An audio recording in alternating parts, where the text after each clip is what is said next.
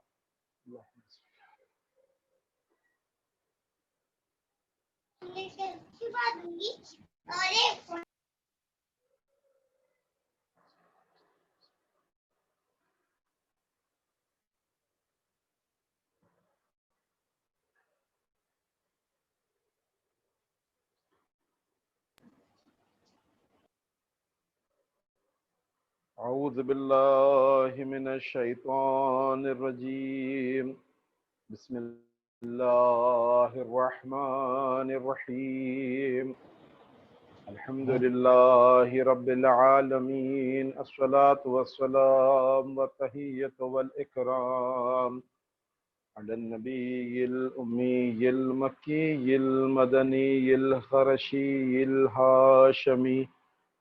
ذي اتهام سراج المضيء الكوكب الدري صاحب الوقار والسكينة المدفون بأرض المدينة العبد المعيد ورسول المسدد المصطفى الأمجد المحمود الأحمد حبيب إله العالمين ورحمة للعالمين أبي القاسم محمد. اللهم صل على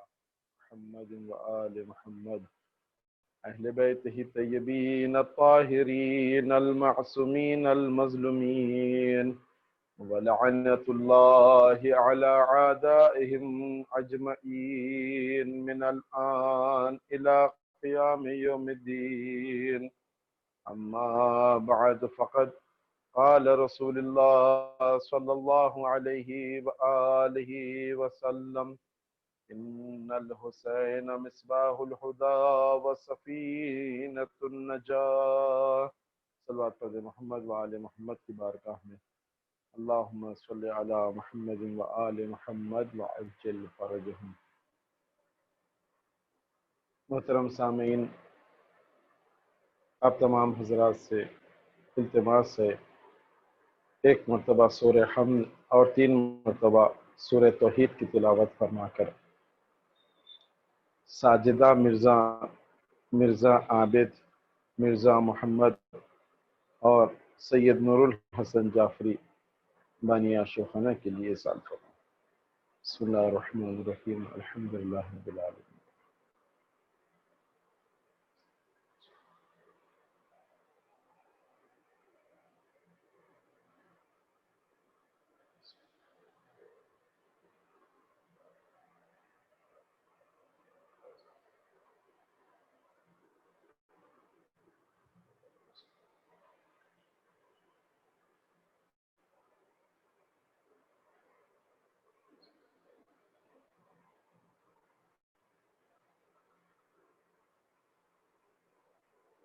صلوات پڑھ دے محمد و آل محمد کی بارگاہ میں۔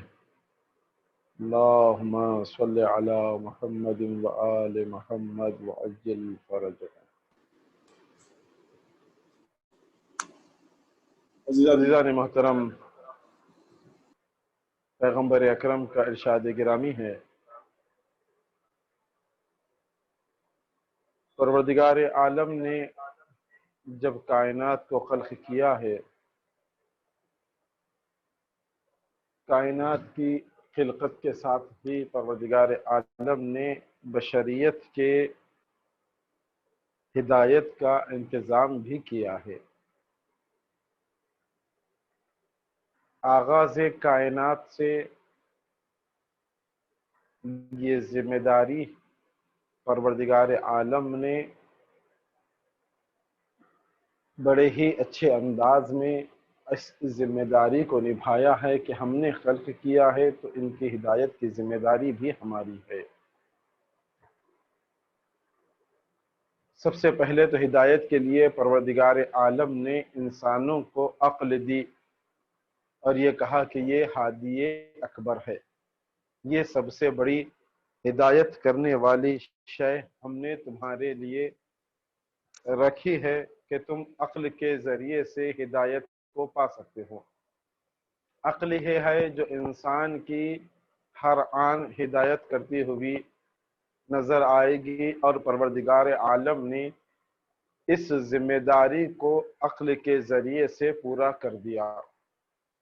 جب پروردگار عالم نے عقل دی ہے تو عقل کے بعد کسی اور شے کی ضرورت نہ تھی،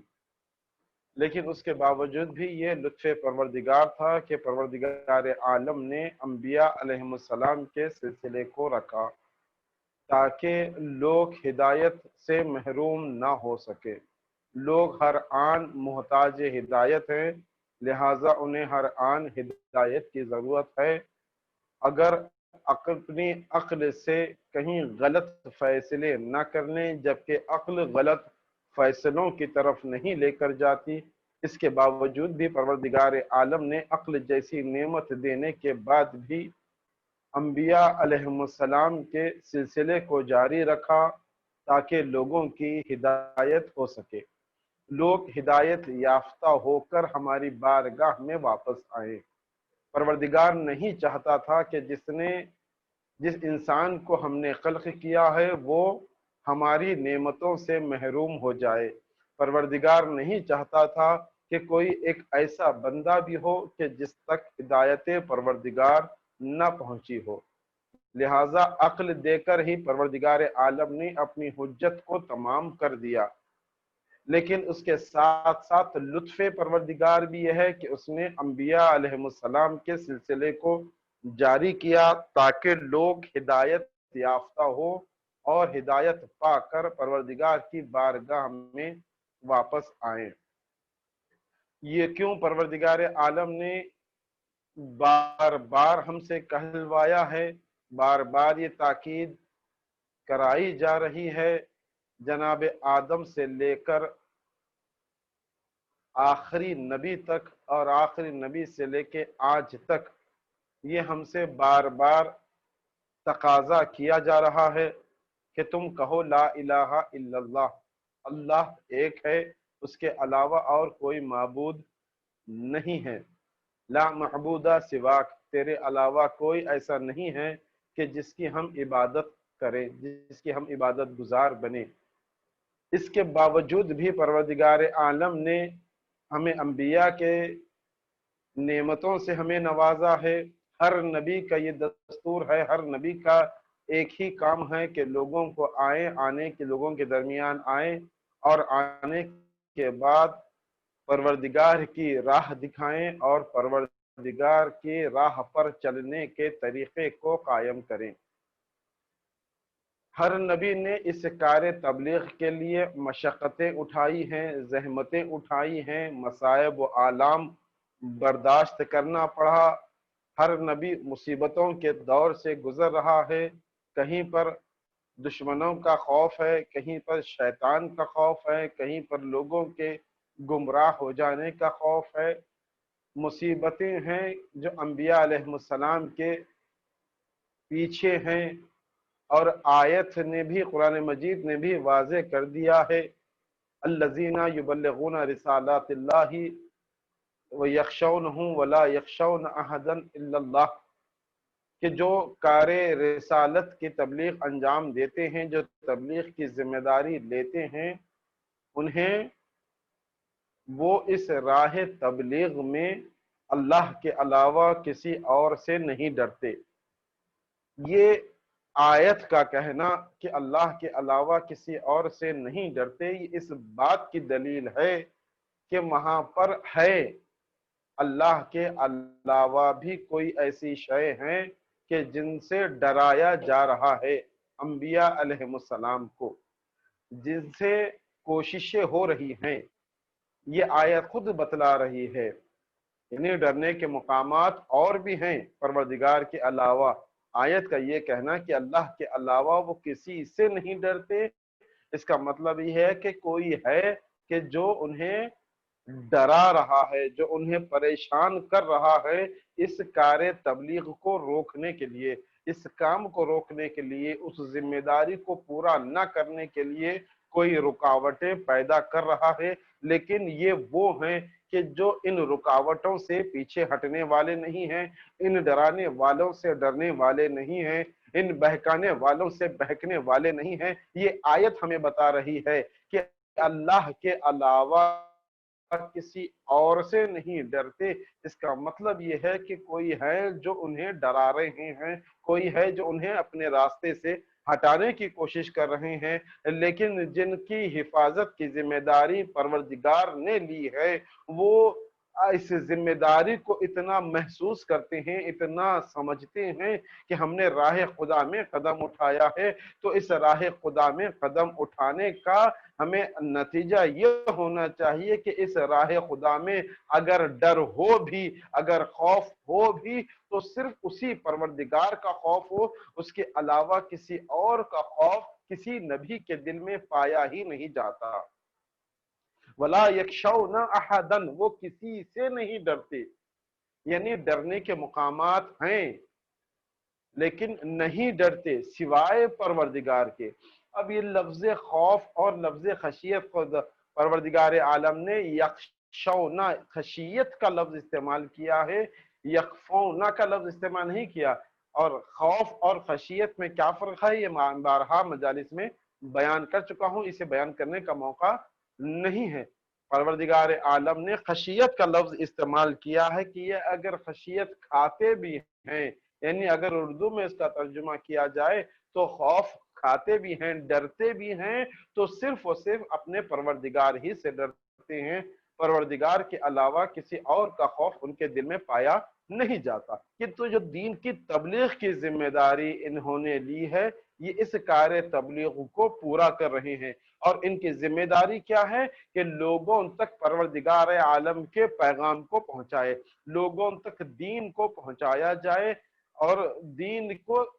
سمجھایا جائے، تاکہ لوگ دین کو سمجھ کر راہ اسلام پر آ جائیں اور اپنی ترقیوں کو محسوس کرے۔ اس لیے کہ اگر انسان بلندیوں کی طرف جانا چاہتا ہے، اگر انسان کامیابیوں کی طرف جانا چاہتا ہے، تو وہ صرف اور صرف ایک ہی راستہ ہے کہ انسان دین پر چل کے کامیابی کی طرف جا سکتا ہے۔ اب کوئی ہو سکتا ہے کوئی یہ کہے کہ بھائی ہم مسلمانوں کو اتنا کامیاب نہیں دیکھتے ہیں کہ جتنا غیر کامیاب نظر آ رہے ہیں، جن کا اسلام سے کوئی تعلق نہیں ہے، وہ دنیا پر حکومت کر رہے ہیں۔ اب اس سے بڑھ کر اور کامیابی کیا چاہیے؟ اب اس سے بڑھ کر اور کامرانی کیا چاہیے کہ ساری دنیا پر ان کی حکومت ہے لیکن اسلام سے ان کا کوئی تعلق نہیں ہے۔ عزیزو، کامیابی کو سمجھنے کی ضرورت ہے۔ ہمارے نوجوان یہیں پر آ کر یہ دھوکہ کھاتے ہیں کہ بلند عمارتوں میں رہنے والے کامیاب ہیں،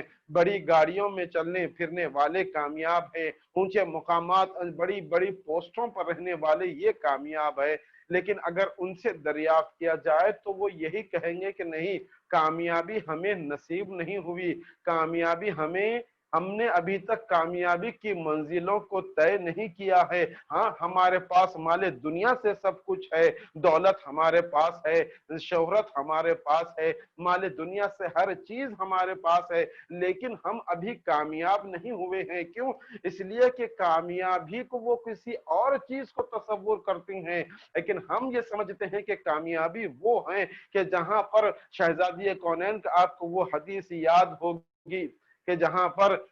شہزادی کونین نے بتلایا کہ دیکھو کامیابی کسے کہا جاتا ہے اور ناکامی کسے کہا جاتا ہے۔ اگر حقیقی معنوں میں انسان کامیاب ہونا چاہتا ہے تو شہزادی کونین کی اس حدیث کو یاد کریں کہ جہاں پر شہزادی کونین نے کامیابی کو بتلایا کہ انسان کب کامیاب ہوتا ہے،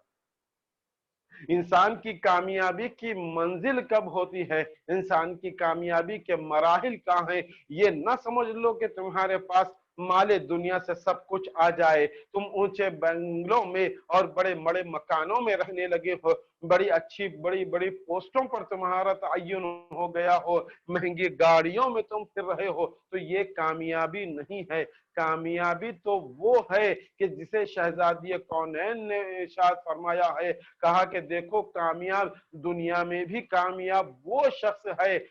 دنیا میں بھی کامیاب ہے، آخرت میں بھی کامیاب ہے، اور حقیقی کامیابی وہ ہے من احب علی فی حیاتہ و بعد مماتہ، جو علی سے محبت کرتا ہے وہی کامیاب ہے، چاہے علی دنیا میں ہو یا علی دنیا میں نہ ہو، علی سے محبت کرنے والا ہی سب سے بڑا کامیاب ہے۔ کیوں؟ اس لیے کہ علی کی محبت ہی اسے اس مقام پر لے کر جائے گی کہ جہاں پر پروردگار عالم انسان کو دیکھنا چاہتا ہے۔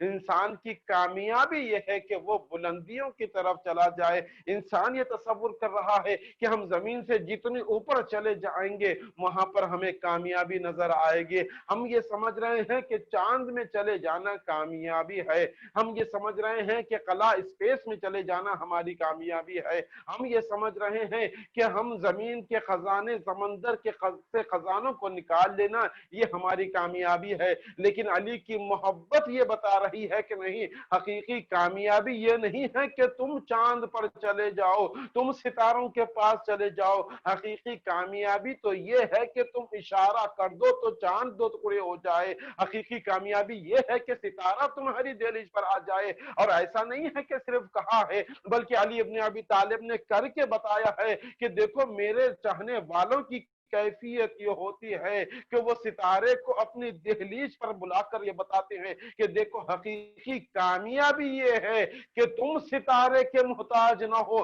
بلکہ ستارہ تمہارا محتاج ہو کر رہ جائے۔ حقیقی کامیابی یہ ہے انسان اپنے آپ کو پہچانے تو صحیح، انسان تصور تو کرے کہ پروردگار عالم نے کتنا بلند مقام انسان کو عطا کیا ہے، یہ تصور تو کرے، اپنے آپ کو پہچانے تو صحیح۔ یوں ہی نہیں کہا پائے مولا کائنات نے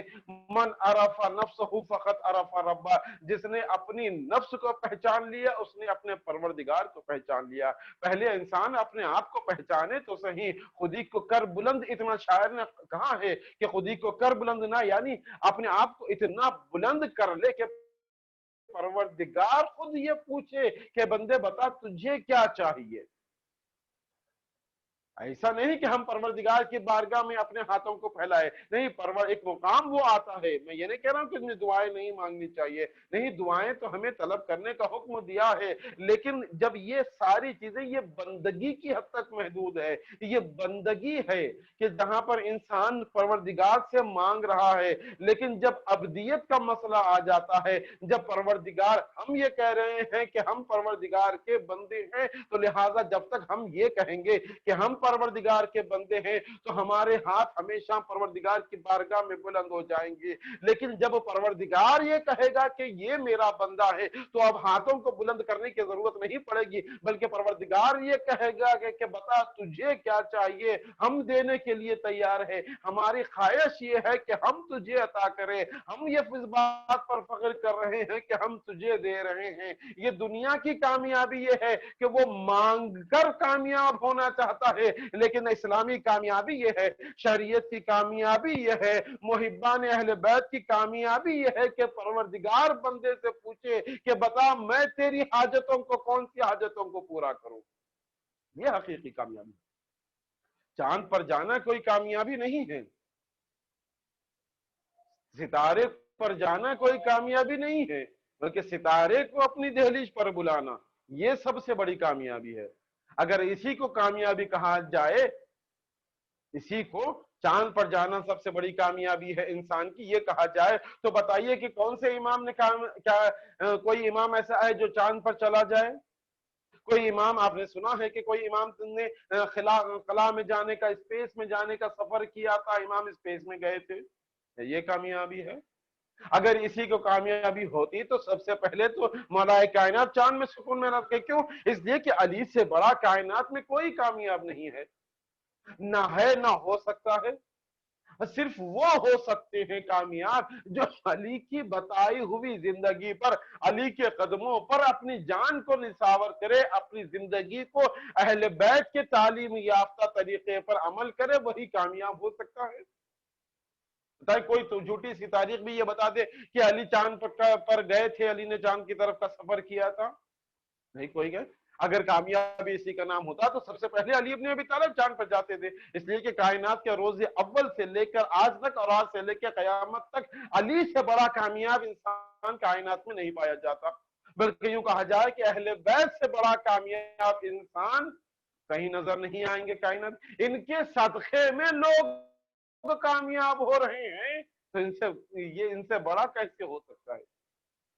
ان کے وسیلے میں لوگ کامیابیاں حاصل کر رہے ہیں، ان کے وسیلے میں لوگ کامیابیاں حاصل کر رہے ہیں تو یہ سب سے بڑے کامیاب ہے۔ جب انہوں نے چاند کا ارادہ نہیں کیا چاند پر جانے، بتایا کہ دیکھو چاند پر جانا تمہاری کامیابی نہیں ہے، بلکہ چاند کو اپنے اشاروں پر 2 ٹکڑے کروانا یہ سب سے بڑی کامیابی۔ ستارے پر جانا تمہاری کامیابی نہیں ہے، ستارے کو اپنی دہلیز پر بلانا یہ تمہاری سب سے بڑی کامیابی ہے۔ انسان کی کامیابی یہ ممکن نہیں ہے کہ ہم علی ابن ابی طالب کی طرح، میں یہ نہیں کہہ رہا ہوں کہ علی ابن ابی طالب کی طرح آپ بھی اپنے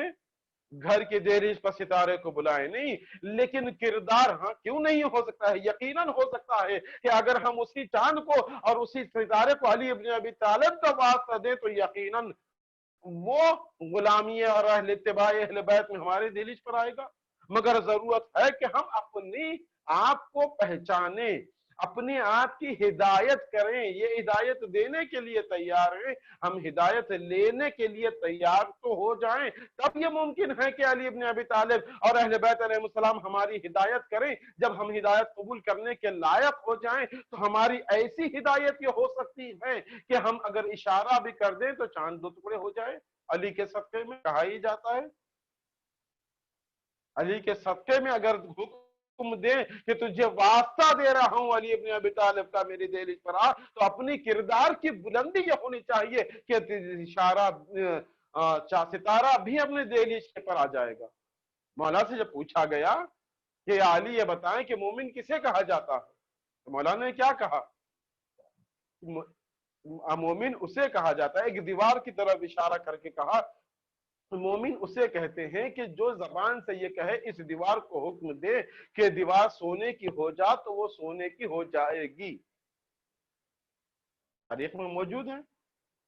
یہ دیوار کو حکم دے کہ یہ سونے کی ہو جا تو وہ دیوار سونے کی ہو جائے گی۔ سوال کرنے والے نے جب دیوار کی طرف دیکھا تو وہ دیوار سونے کی ہو چکی تھی۔ کہا یا علی آپ نے تو اسے حکم نہیں دیا تھا، صرف مقام مثال میں بیان کیا تھا، لیکن یہ دیوار سونے کی ہو چکی ہے۔ مولا نے کہا یہ فرق ہے مومن میں اور امیر المومنین میں۔ مومن حکم دے گا تو دیوار سونے کی ہوگی، امیر المومنین کا ارادہ ہی کافی ہے۔ ایک صلوات پڑھ دے محمد وآل محمد کی بارگاہ میں، اللہم صلی علی محمد وآل محمد۔ یہ ہدایت دینے کے لیے تیار ہے، اور بہترین ہدایت کائنات میں ایک موقع ایسا ہے زمانے میں، جناب آدم سے لے کر آج تک ایک ایسا زمانہ ہے جو بہترین ہدایت کے لیے ہمارے لیے نمونے عمل ہے۔ وہ کون سا زمانہ ہے؟ سن 61 ہجری کا زمانہ۔ کربلا کا میدان ہمارے لیے بہترین ہدایت کا ذریعہ ہے۔ اسی چیز کی طرف پیغمبر علیہ الصلوۃ والسلام نے اشارہ کیا ہے، ان الحسین مصباح الہدی و سفینۃ النجاہ۔ جس حدیث شریف کو میں نے اپنا سرنامہ سخن قرار دیا، پیغمبر اکرم نے ارشاد فرمایا کہ حسین ہدایت کا چراغ ہے اور نجات کا سفینہ۔ جو اس سفینے میں سوار ہوگا اسے نجات یقیناً مل جائے گی۔ نجات یافتہ لوگوں میں ہمیں شامل کروانا ہے اپنے آپ کو، تو ہمیں حسین اور اصحاب حسین کی سیرت پر عمل کرنا ہوگا۔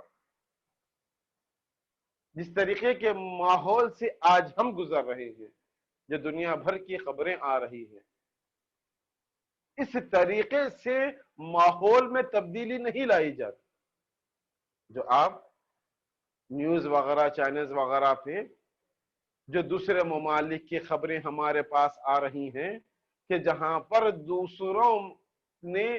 اس موقع کے فائدہ اٹھانے کی کوشش کی ہے، ہمارے نوجوانوں کو اس خبر سے ہوشیار ہو جانا چاہیے کہ دیکھو فتنہ کس انداز میں ہمارے پاس آ رہا ہے، کس طریقے سے فتنہ انگیزوں نے ہمارے اسلام کے درمیان میں تفرقہ پیدا کر دیا ہے کہ دو مسلمانوں کے سب سے بڑے دو گروہ آپس میں ایک دوسرے کے مقابلے میں کھڑے ہو گئے۔ کوئی انہیں کافر کہہ رہا ہے، کوئی انہیں کافر کہہ رہا ہے، یعنی ایک دوسرے پر کفر کے فتوے لگا رہے ہیں۔ یہ ہماری نادانیوں کی وجہ سے ہو رہا ہے، ہماری نادانیوں کی وجہ سے ہو رہا ہے۔ کیوں؟ اس لیے کہ ہم میں کچھ ایسے آ گئے ہیں جو ہمارا لباس پہن کر ہمارے ہی درمیان میں فتنہ انگیز برپا کر رہے ہیں۔ ہمارا لباس پہن کر دشمن اتنا چالاک ہو گیا ہے کہ ہمارا لباس پہن کر ہم جیسا بن کر کوئی فرق محسوس نہیں ہو رہا ہے کہ یہ ہمارا اہل بیت کا چاہنے والا ہے یا اہل بیت کے مخالف جو مشین ہے اس کے خلاف ان کے لیے آلہ کار بنا ہوا ہے۔ یہ ہمارے لیے بہت سمجھنا بہت ضروری ہے کہ ہم کس رخ پر جا رہے ہیں۔ ہم نے کسے کو اجازت دے دی ہے کہ وہ ہماری مجلسوں میں آ کر اس طریقے کی بیان بازی کریں کہ لوگوں میں تفرقہ پھیل جائے؟ ہمارے لیے یہ بہت ضروری ہے۔ آپ دیکھیں کہ دشمن کس سازشوں کے ساتھ کس طریقے سے کم ضمیر انسانوں کو خرید کر ہمارے درمیان میں تفرقہ پیدا کر رہا ہے۔ یہ ہمارے نوجوانوں کے لیے ایک بہترین مثال ہے کہ کل تک جس کے لیے ہم واہ واہ کرتے تھے آج وہ سب سے بڑا فتنہ نظر آ رہا ہے۔ یعنی کہا یہ جا رہا ہے کہ دیکھو یہ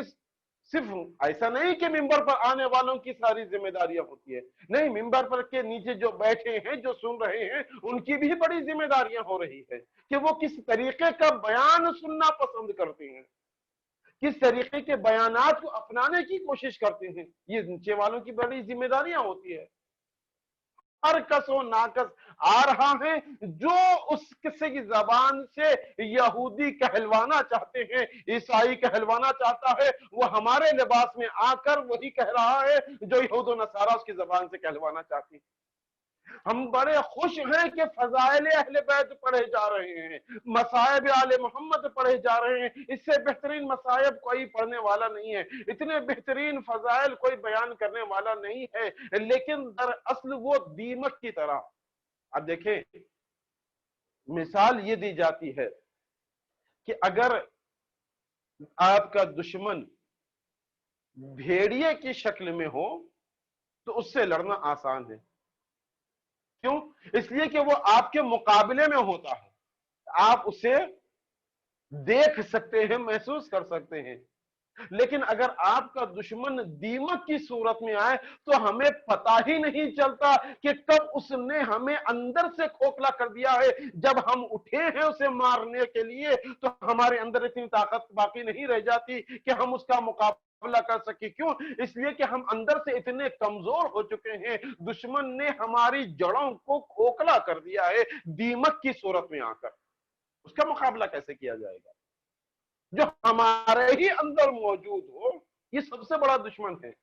جو ظاہری دشمن ہوگا وہ تو سامنے نظر آ جائے گا کہ ہاں یہ ہمارا دشمن ہے, یہ بھیڑیا ہے, یہ ہم پر حملہ کرے گا, ہم اسے اگر نہیں ماریں گے تو یہ ہم پر حملہ کر دے گا, لہٰذا آپ اسے ختم کر دیں گے. لیکن وہ دشمن جو آپ کے اندر پایا جا رہا ہے, وہ دشمن جو محسوس نہیں ہو رہا ہے, جیسے دیمک ہوتی ہے کہ انسان اندر کا اندر ہی لکڑی کو کھوکھلا کر دیتی ہے, جب اس پر کسی عمارت کو بنانے کے لیے کھڑا کیا جاتا ہے تو وہ عمارت کے ساتھ ہی بیٹھ جاتی ہے. کیوں؟ اس لیے کہ بظاہر تو بڑی بہترین نظر آ رہی ہے, لیکن دیمک نے اپنا کام کر دیا. دیمک نے اپنی ذمہ داری کو پورا کر دیا ہے, یہ سارا ختم کر دیا ہے. کہیں ایسا تو نہیں ہے کہ دشمن کو پہچاننے میں ہم سے کم سے کہیں غلطی ہو رہی ہے کہ ہم دشمن کو نہیں پہچان پا رہے ہیں. پہچاننے کی ضرورت ہے. ہر فضائل علی پڑھنے والا, ہر مصائب آل محمد پڑھنے والا ضرور نہیں ہے کہ وہ محب اہل بیت دشمنوں کے لیے کام کر سکے, دین کو اور تشیع کو بدنام کیا جا سکے دنیا میں. یہ ممکن اور یہ ہو رہا ہے, ہم دیکھ رہے ہیں, اپنی آنکھوں سے مشاہدہ ہو رہا ہے کہ دنیا میں کس طریقے سے تشیع کو کمزور کرنے کی کتنی سازشیں ہو رہی ہے. اور آج سے سازشیں نہیں ہو رہی ہے, ایک زمانے سے, ایک مدت سے یہ سازشیں, بلکہ یوں کہا جائے کہ جب سے اسلام آیا ہے اسی وقت سے یہ سازشیں چلی جا رہی ہے کہ دیکھو ہم ان کا مقابلہ تو نہیں کر سکتے. کیوں؟ اس لیے کہ ان کے پاس موت مرنا تو ایسے ہی ہے جس طریقے سے کوئی میٹھے چیز کا استعمال کرنا ہے. اس لیے کہ یہ وہ ان کے ماننے والے ہیں کہ جس نے یہ کہا تھا کہ موت میرے نزدیک شہد سے زیادہ شیریں ہے, تو موت کو گلے لگانا ان کے لیے عام بات ہے. اس لیے کہ یہ اگر مر بھی جائیں تو ان کے لیے شہادت کا درجہ رکھتا ہے. تو انہیں مارا نہیں جا رہا ہے, انہیں اندر سے کھوکھلا کرنے کی ضرورت ہے, اندر سے کمزور کرنے کی ضرورت ہے. تو لہٰذا انہی لوگوں میں سے کچھ ایسے افراد کو خریدا جائے جن کے ضمیر بکنے کے لیے تیار ہو, جنہوں نے اپنے ایمان کا سودا کر لیا ہو, ان کو خریدا جائے. انہیں بھی یہ پتا ہے ہر چیز بک سکتی ہے, خریدنے والا چاہیے. لہٰذا بکاؤ موجود ہے ہمارے درمیان میں بھی. آنے والی ہماری نسلوں کو یہ بتانا ضروری ہے کہ باہر کے دشمن سے زیادہ ہم اپنے اندر کے دشمن کو محسوس کریں کہ کون ہے ہمارے درمیان. امام حسن کے ساتھ کیا ہوا؟ جس پر امام کو بھروسہ تھا, بھروسہ عام معنی میں کہہ رہا ہوں, ورنہ امام تو علم امام سے سب جانتے تھے کہ یہ کب بک جائے گا, لیکن ظاہری اعتبار سے امام کو حکم دینا تھا, تو لہٰذا امام حسن نے 10,000 کا لشکر دے کر بھیج دیا کہ فلاں مقام پر جاؤ, میں آ رہا ہوں, انتظار کرنا. جب تک امام پہنچتے وہ معاویہ کے ہاتھوں بک چکا تھا. 10,000 کے لشکر کے ساتھ معاویہ کے ساتھ مل گیا. جب امام وقت کے سامنے ایسی حرکتیں ہو رہی تھی, تو آج اگر ایسی ہو رہی ہے تو کوئی حیرانی کی بات نہیں ہے. ہم تو ہر صورت میں ٹارگٹ بنے ہوئے ہیں. کربلا یہی اسی کا تو نتیجہ ہے کہ ہمارے درمیان میں آ جائیں. امام حسن کو کس نے زہر دیا تھا؟ گھر والوں نے ہی تو زہر دیا تھا. پیغمبر اکرم کو کس نے زہر دیا تھا؟ گھر والوں ہی نے تو زہر دیا تھا. ضروری نہیں ہے کہ اگر ہمارے گھر میں ہو یا ہمارے درمیان میں آ جائے تو ہمارا چاہنے والا ہوگا. امام حسن کی زوجہ ہے تو ضروری نہیں ہے کہ امام حسن کی چاہنے والی ہوگی. امام حسن کو زہر دینے والی امام کی بیوی ہے, زوجہ امام حسن ہے, جودہ بنت اشعث, جس نے امام حسن کو زہر دیا. یہ تاریخ کے واقعات ہمارے لیے صرف سننے اور سنانے کے لیے نہیں ہیں, بلکہ ہمارے لیے سبق لینا ہے. یہ جو تاریخ ہم پڑھی جاتی ہے, جو واقعات ہم بتائے جاتے ہیں, مصائب میں بتائے جاتے ہیں کہ امام حسن کو ان کی زوجہ نے ہی زہر دیا تھا, یہ تاریخی واقعات سے ہم نے کیا سیکھا؟ یہی تو پتا چلتا ہے کہ دیکھو جب امام وقت کے گھر میں دشمنوں کی سازشیں چل رہی ہو, تو اب تو ہمارا امام پردہ غیب میں موجود ہے, ہم تو ان کے چاہنے والے ہیں, تو ہمارے درمیان کیوں نہیں آتا؟ کیوں نہیں آ سکتے ہمارے درمیان میں ایسے دشمن کہ ہمارے نوجوانوں کو بہکا سکے، ہمیں کمزور کرنے کی کوشش کر سکے؟ لیکن الحمدللہ خدا کا لاکھ لاکھ یہ اس بات پر بھی شکر ہے کہ کل بھی وہ ناکام تھے، آج بھی ناکام ہیں اور قیامت تک ناکام ہوتے رہیں گے۔ اور یہ امام حسن کو زہر دینا اس کا مطلب یہ نہیں ہے کہ وہ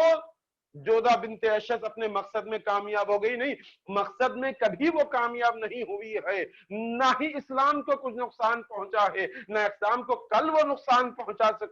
رہے تھے، نہ اسلام کو آج نقصان پہنچا رہے ہیں، نہ اسلام کو کل نقصان پہنچا سکتے ہیں۔ میں نے شاید کسی مجلس میں آپ حضرات کے سامنے عرض کیا، امام کو کیا علم غیب سے نہیں جانتے تھے کہ اس پانی میں زہر ہے؟ یعنی ہر امام نے اپنی مرضی سے موت کو اختیار کیا ہے، کوئی امام مجبور ہو کر موت کی طرف نہیں گیا ہے۔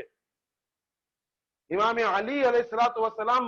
مسجد میں جا رہے ہیں تو پتا ہے کہ ابن ملجم سر پر تلوار مارے گا، لیکن اس کے باوجود بھی جا رہے ہیں، یعنی اختیار سے موت کو گلے لگا رہے ہیں۔ کیوں؟ اس لیے کہ اسلام کی مصلحت یہی تھی کہ اب میرا یہاں وقت ختم ہو رہا ہے، مجھے دنیا سے جانا چاہیے، اب اس کے بعد کی ذمہ داری حسن کی ہے، تو میں اس جام شہادت کو نوش کرنے کے لیے تیار ہوں۔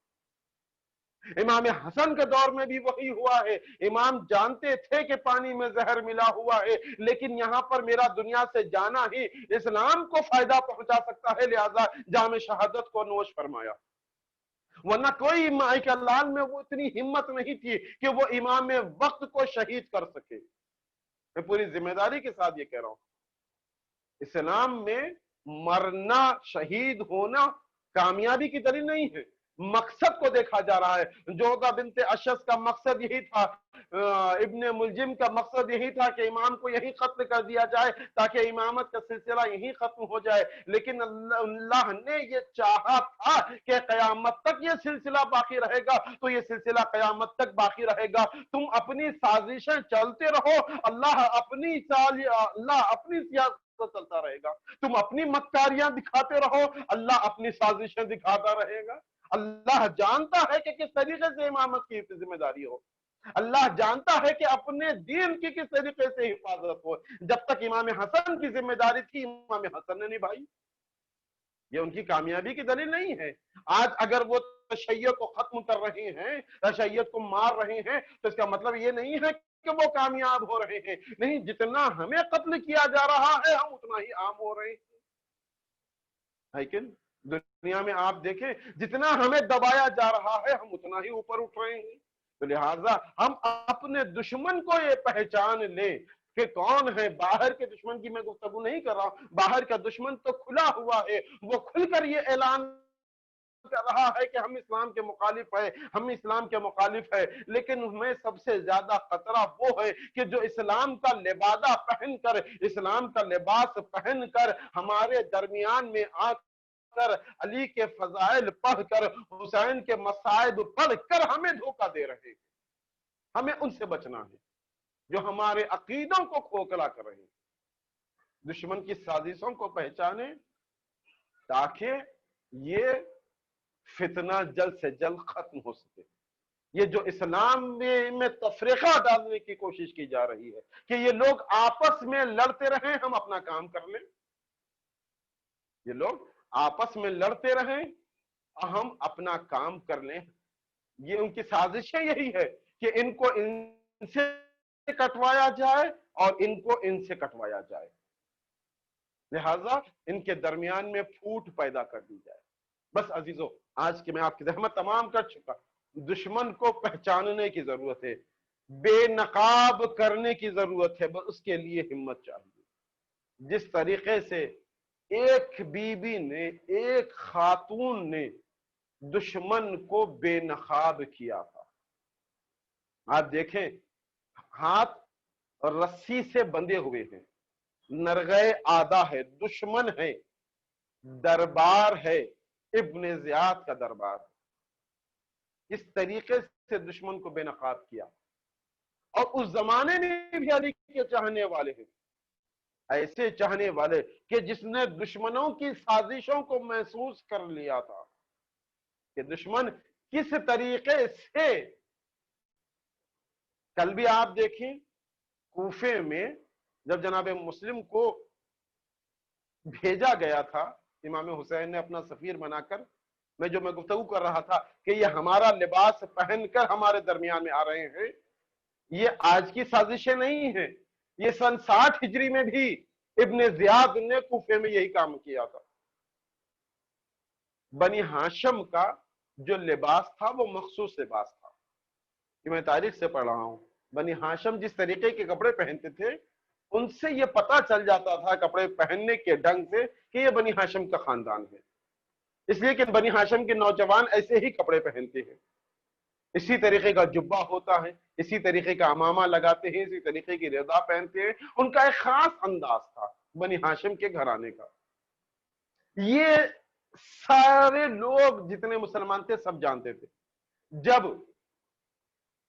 جناب مسلم کو امام حسین نے کوفے بھیجا، یہ پتہ لگانا بہت مشکل تھا ابن زیاد کے لیے کہ کن لوگوں نے امام کو خطوط لکھے ہیں بلانے کے لیے، اور کون کون امام کا ساتھ دینے کے لیے تیار ہے، اس کا پتہ لگانا ابن زیاد کے لیے بہت مشکل تھا۔ ابن زیاد جب کوفے میں پہنچا ہے، کوفے کے باہر رکا، اور رکنے کے بعد اس نے وہی لباس پہنا جو بنی ہاشم کے نوجوان پہنا کرتے تھے، اسی طریقے کا امامہ لگایا، منہ پر نقاب باندھ کر جب کوفے میں داخل ہوا تو دیکھنے والوں کو، بھولے بھالے مسلمانوں کو کہ جن کے عقیدے اتنے مضبوط نہیں تھے جس طریقے سے آج ہمارے نوجوانوں کے عقیدے ہیں،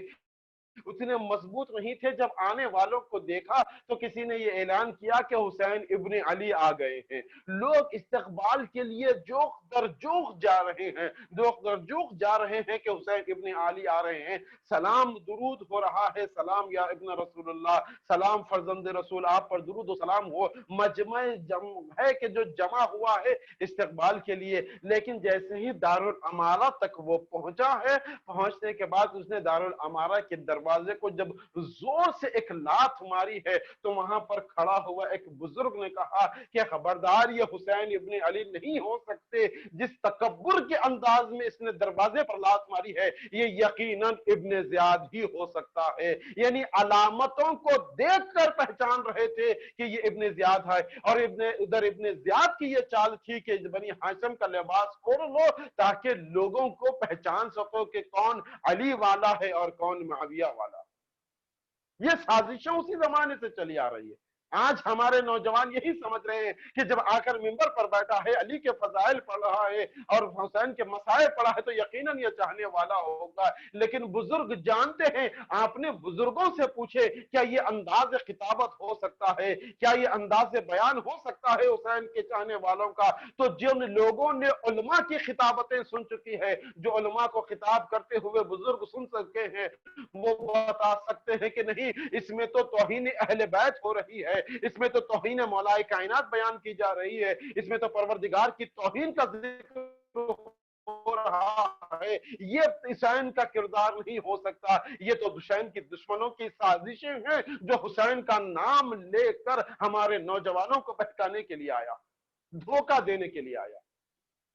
چاہنے والے اس زمانے میں بھی پہچان چکے تھے، اور آج بھی ضرورت ہے کہ باریک بینی سے ہم پہچان لے کہ کیا انداز ہونا چاہیے۔ ایک حسین کا چاہنے والا تھا کوفے میں، کوفے کے زندان میں، جب اسے بلایا گیا دربار میں، ہاتھوں میں ہتکڑیاں ہیں، پیروں میں بیڑیاں ہیں، گلے میں توق ہے، کمر میں لنگر لگا ہوا ہے، جب دربار میں بلایا گیا، ابن زیاد نے حکم دیا تھا کہ دیکھو یہ علی کا چاہنے والا ہے، علی کا غلام آ رہا ہے، جب یہ دربار میں داخل ہو جائے تو تم قہقہے لگا کر ہنسنا تاکہ اس کا مذاق اڑایا جائے۔ جیسے ہی علی کے چاہنے والے کو دربار میں لایا گیا، یا علی مدد کہہ کر پہلا قدم دربار میں رکھا تھا، جو ہنسنے کے لیے، قہقہے لگانے کے لیے تیار تھے، وہ سکتے میں آ گئے۔ وہ جلالت غلام حیدر کو دیکھا تو ایک مرتبہ سکتے میں آ گئے اور اپنی جگہ سے کھڑے ہو گئے استقبال غلام علی کے لیے۔ یہ تو درباریوں کا نہیں، خود ابن زیاد اپنے تخت پر بیٹھ نہ سکا، وہ کھڑا ہو گیا۔ جیسے ہی روب جلال غلام حیدر کرار کو دیکھا تو ایک مرتبہ اپنے تخت سے کھڑا ہو گئے۔ اسی ابن زیاد کے غلام نے آ کر کہا کہ اے مختار، تو نے امیر کو سلام نہیں کیا۔ تو جناب مختار نے ایک آواز میں کہا مالی سول حسین، میرا کوئی امیر نہیں ہے سوائے حسین مظلوم کربلا، میرا کوئی امیر نہیں۔ ایک مرتبہ زیاد نے کہا کہ جب تک اگر تو نہیں کرے گا تو میرا ایک اشارہ تیرے سر و تن میں جدائی پیدا کر دے۔ مرتبہ جناب مختار مسکرانے لگے۔ ابن زیاد کو اور جلال آیا، اس نے کہا کہ میں تجھے ڈرا رہا ہوں، میں تجھے موت کا حکم سنا رہا ہوں، تو ہنس رہا ہے، تیرے چہرے پہ مسکراہٹ ہے، تجھے پتا نہیں ہے میرے ہاتھ میں ایک رومال تھا اس کے ہاتھ میں، اس نے کہا کہ تجھے پتا نہیں ہے یہ ایک رومال کا اشارہ ہوگا تیرے تن و سر میں جدائی ہو جائے گی۔ ایک مرتبہ جناب مختار قہقہے لگا کر ہنسنے لگے۔ ابن زیاد نے رومال کو بازو رکھا، کہا میں تجھے قتل تو بعد میں کروں گا، پہلے یہ بتا میں تجھے موت کا حکم سنا رہا ہوں، تجھے خوف نہیں ہے؟ تو ہنس رہا ہے، تجھے ہنسی کی وجہ کیا ہے؟ جناب مختار نے کہا تیری احمقانہ باتوں پر مجھے ہنسی آ رہی ہے۔ کہا یہ کیسی احمقانہ باتیں ہیں؟ دربار میرا ہے، لوگ میرے ہیں، سپاہی میرے ہیں، میرا ایک اشارہ تیرے سر و تن میں جدائی ہو جائے گی، تو غلام ہے، ہتکڑیوں بیڑیوں میں جکڑا ہوا ہے، یہ کون سی احمقانہ باتیں کیسے ہو سکتی ہے؟ ایک مرتبہ جناب مختار نے کہا کہ ابن زیاد سن، یہی کوفہ تھا، میں اسی کوفے کی گلی میں کھیل رہا تھا، اسی کوفے کی گلی سے میرے مولا کا گزر ہوا، میرے بچپن کا عالم تھا، مولا نے مجھے اپنے زانوں پر بٹھایا، میرے بالوں میں انگلیاں پھیر کر کہا کہ مختار تو میرے دشمنوں کو اسی کوفے میں 70,000 دشمنوں کو قتل کر کے اسی کوفے میں حکومت کرے گا۔ او بدبخت، میں نے علی کے دشمن کو مارا، ایک دشمن کو نہیں مارا، موت پہلے آ جائے گی، یہ کیسے ممکن ہے؟ یہ کسی عام آدمی کا کہا نہیں ہے، یہ میرے مولا کا کہا ہوا ہے۔ ایک مرتبہ ابن زیاد کو، ابھی جناب مختار کو یہ نہیں پتا ہے کہ کربلا کے میدان میں کیا گزر گئی ہے، کربلا کے میدان میں حسین قتل کر دیے گئے ہیں، مختار کو کسی چیز کی خبر نہیں ہے۔ ایک مرتبہ ابن زیاد کو جلال آیا اور وہ غصے میں اور آنے لگا۔ ایک مرتبہ کہا، اشارہ کیا، آہستہ سے کچھ قیدی دربار میں لائے گئے۔ ایک اشارہ ہوا ابن زیاد کا، کچھ قیدی دربار میں لائے گئے۔ ایک مرتبہ ابن زیاد نے کہا کہ مختار تو حسین سے بہت محبت کرتا ہے۔ ایک مرتبہ جناب مختار نے کہا، او بدبخت، تیری نجس زبان سے میرے طاہر مولا کا نام نہ لے، تو مجھے ان کا چاہنے والا کہہ رہا ہے؟ ارے میں تو ان کے غلاموں میں کا ایک غلام ہوں۔ حسین سے محبت کرے خدا، حسین سے محبت کرے رسول خدا، حسین سے محبت کرے علی مرتضیٰ، مجھے تو حسین کا محب بتا رہا ہے، میں تو ان کے غلاموں میں کا غلام ہوں۔ ایک مرتبہ ابن زیاد نے کہا کہ اے مختار، کیا حسین کو دیکھے گا تو پہچان لے گا؟ اب مختار کو اور جلال آیا، کہا کہ خبردار، تو بار بار اپنی نجس زبان سے میرے پاک مولا، میرے طیب و طہر مولا کا نام نہ لے، کہاں تیرا نجس دربار، کہاں میرا تطہیر کا وارث میرا مولا۔ ایک مرتبہ اتنا کہنا تھا کہ مختار کے سامنے، ابن زیاد کے سامنے ایک تشت رکھا تھا، اس نے اس تشت سے کپڑے کو ہٹایا اور اس کے ہاتھوں میں ایک چھڑی تھی، چھڑی سے مار کر کہتا ہے، مختار کیا یہی تیرا مولا ہے؟ ایک مرتبہ مختار نے غور سے دیکھا، اپنے مولا کو پہچانا، مختار کو جلال آیا، یا علی کہہ کر باس میں کھڑے ہوئے سپاہی کے ہاتھ پر ہاتھ مارا، تلوار نیچے گری، تلوار اٹھا کر ابن زیاد کے تخت کے قریب پہنچے ہی تھے، چاہتے تھے کہ ابن زیاد کو قتل کر دے، مگر ایک پیچھے سے آواز آئی، مختار جنگ نہیں ہو کرنا مختار۔ مختار نے آواز کو پہچانا، کہا ارے یہ تو میرے مولا سید سجاد کی آواز ہے، چاہتے تھے دیکھے کہ پلٹ کر دیکھے، پھر دوبارہ آواز آئی مختار پلٹنے کی کوشش نہ کرنا، ارے دربار میں اکیلا نہیں ہوں، میرے ساتھ زینب ام کلثوم بھی ہے جن کے سر پر چادریں نہیں ہے۔ اللہ اکبر، وہ شرابی کا دربار ہے، زینب کا داخلہ ہوا ہے، ابن زیاد کے سامنے حسین کا تشت رکھا ہے۔ ایک مرتبہ مختار نے تڑپ کر اپنے آقا سے پوچھا مولا یہ کیسے ہوا؟ میرے آقا کا حسین کا سر ارے تشت میں رکھا ہے، میرا آقا عباس کہاں ہے؟ ایک مرتبہ امام نے کہا مختار میرے سارے چچا میرے بابا کو اور میرے بھائیوں کو کربلا کے میدان میں 3 دن کا بھوکا پیاسا شہید کر دیا گیا۔ اے مختار بس اتنا ہی نہیں، جب میرے بابا کا سر نو کے نیزہ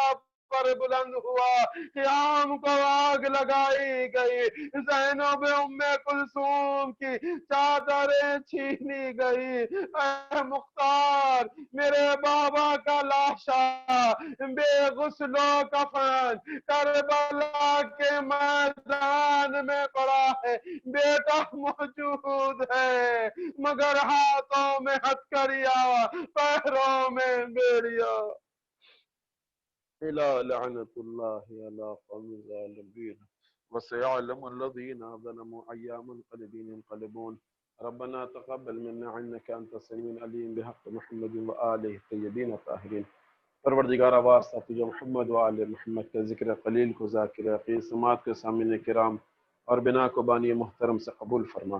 پروردگار واسطہ تجھے محمد وآل محمد کا ہماری اس مختصر سی عبادت کو ہم سے قبول فرما۔ آج شب جمعہ ہے، آج کے شب کی رحمتوں اور برکتوں سے ہمیں محروم نہ فرما، ہمارے مرحومین کی مغفرت فرما، ہمارے گناہان صغیرہ و کبیرہ کو معاف فرما۔ پروردگار واسطہ تجھے محمد وآل محمد کا دنیا میں جو مومنین اور مومنات بیمار ہیں، بالخصوص جو کرونا وائرس سے جو مومنین متاثر ہوئے ہیں، انہیں جلد سے جلد صحت کاملہ و عاجلہ عنایت فرما۔ اس کے علاوہ جو مومنین اور مومنات دنیا بھر میں کسی بھی طریقے کی بیماری میں مبتلا ہیں، بالخصوص صبیہ آنٹی کو جلد سے جلد صحت کاملہ و عاجلہ عنایت فرما۔ پروردگار واسطہ تجھے محمد وآل محمد کا دنیا میں جہاں کہیں بھی حیدر قرار کے چاہنے والے ہیں، بالخصوص عزاداری اور عزاداروں کی حفاظت فرما۔ ہر مومن اور مومنہ کو اس جان لیوا بیماری کرونا وائرس سے حفاظت عطا فرما۔ پروردگار واسطہ تجھے محمد وآل محمد کا ہمارا عرض ادب، عرض تعزیت اور پرسہ ہمارا امام کی خدمت میں پیش فرما، امام کے آوان و انصار میں شمار فرما، امام کے ظہور میں تعجیل فرما۔ وعجل اللہم تعالی فرجہ شریف۔ آپ حضرات سے دوبارہ ایک مرتبہ گزارش ہے، ایک مرتبہ سورہ حمد اور 3 مرتبہ سورہ توحید کی تلاوت فرما کر جملہ مرحومین مومنین اور مومنات بالخصوص حاضرین مجلس اور جن کے نام لیے گئے اور بانی عاشق خانہ سید نور حسن جعفری صاحب کے لیے سال فرمائیں۔ بسم اللہ الرحمن الرحیم، الحمدللہ رب العالمین الرحمن الرحیم مالک یوم الدین ایاک نعبد و ایاک نستعین اهدنا الصراط المستقیم صراط الذین انعمت علیہم غیر المغضوب علیہم ولا الضالین۔ بسم اللہ الرحمن الرحیم۔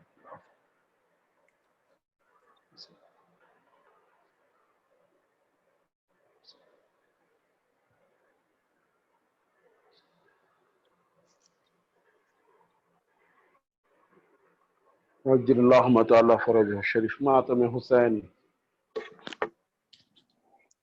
یا حسین یا حسین یا حسین یا حسین،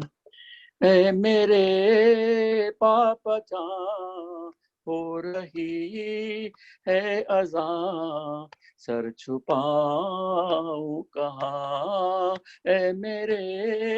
بابا جان ہو رہی ہے اذان، سر چھپاؤں کہاں، مجمع عام میں بے وطن بے امان آ گیا کارواں، میرے بابا جان ہو رہی ہے اذان، سر چھپا کہاں، میں بھی ہوں مرثیہ